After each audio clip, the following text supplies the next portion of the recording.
Olá pessoal, eu sou Patrícia Zanchetti e hoje nós estamos no 11º dia de estudo do livro Uma Vida com Propósitos, Para Que Estou na Terra.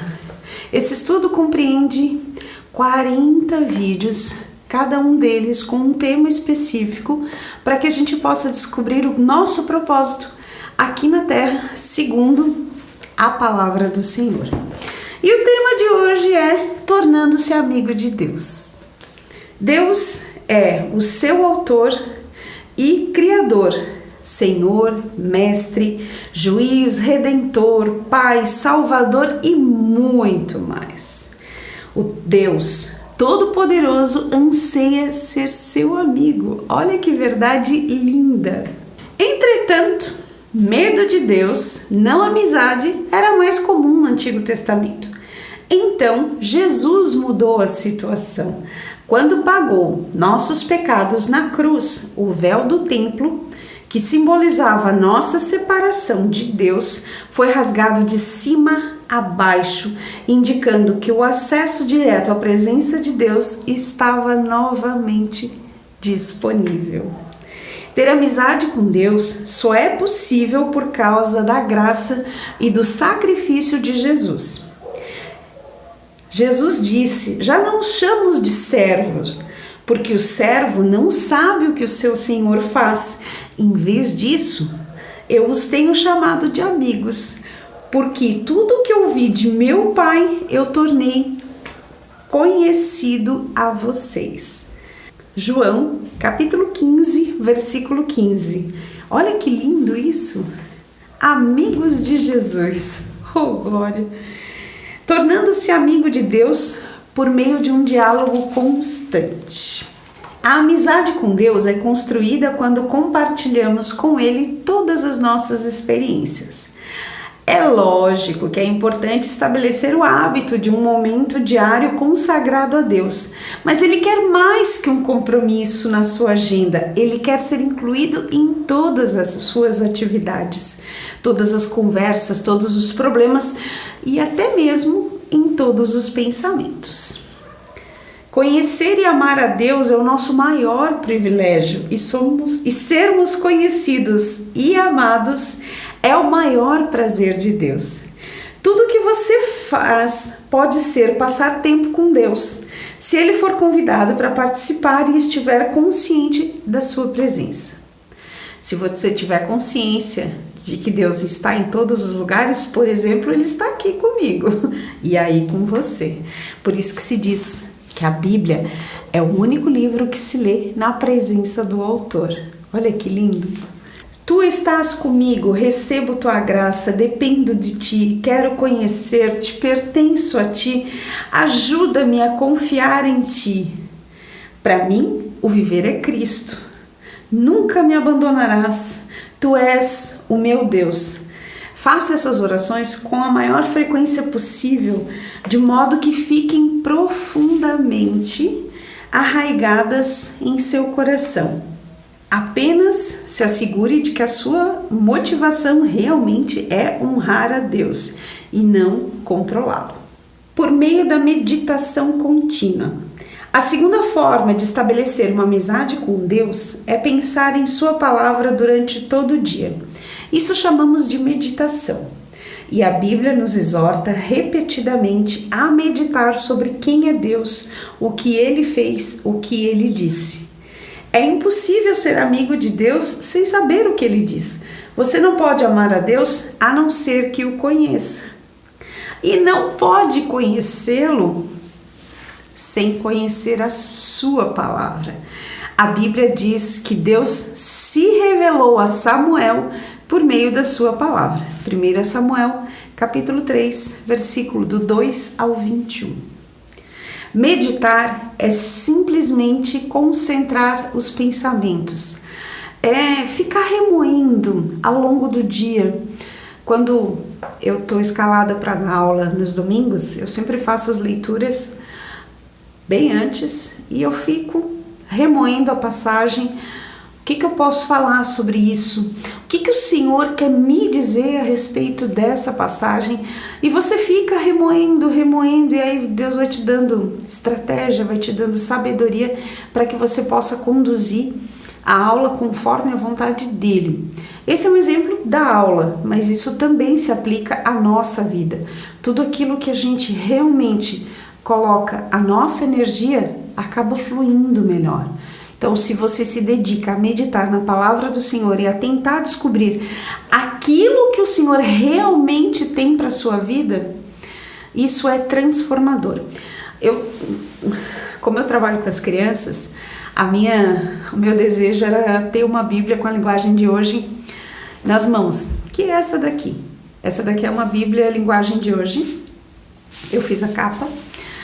E eu tinha outras versões, aliás, eu tenho várias outras versões e eu uso elas para consultar o que aquele versículo diz em cada uma das versões para que a gente compreenda a versão que as crianças têm e possa trabalhar em cada uma delas para que elas realmente possam entender o que a palavra está dizendo e o mais importante, conseguir fazer a relação do que está escrito aqui para a vida delas. E eu digo para vocês que é incrível quando a gente faz a leitura numa linguagem tradicional e faz a leitura na linguagem de hoje, a gente não tem noção do que realmente as coisas eram e aquilo que o Senhor tem pra gente. Um exemplo muito interessante, eu trabalho também com costura criativa. E um dia desses eu estava ali fazendo as minhas coisas e coloquei umas pregações e eu vi um banner de um evento que dizia assim: um machado sem corte exige que o lenhador faça força dobrada, mas quem é sábio planeja antes de agir. E eu fiquei pensando, eu não consegui, como a foto era o banner no fundo do pregador, eu não conseguia ver qual era o livro em que estava escrito, mas dava para ver 10:10. Eu disse, gente, um machado sem corte, tu tem que fazer muito mais força para cortar, né, se ele não tiver afiado. E eu fiquei pensando, eu disse, meu Deus, eu já li a Bíblia toda, mas eu não me lembro de ter lido isso. E eu me dei o trabalho de pegar a minha versão, lá uma almeidinha, e fui em todos os livros 10:10 para ver o que estava escrito. E eu não encontrei em lugar nenhum. Eu disse, mas como assim? Não faz sentido. E aí eu entrei no aplicativo Bíblia Online e ali tem várias versões. E eu fui em todas as versões, capítulo 10, versículo 10, para descobrir onde é que estava escrito aquilo ali. E eu descobri lá em Eclesiastes, capítulo 10, versículo 10. E pasmem, na minha versão dizia mais ou menos assim: se o ferro estiver embotado, ferro embotado seria sem fio, né? Hoje eu descobri. Mas imagina você pegar a sua Bíblia e se o ferro estiver embotado.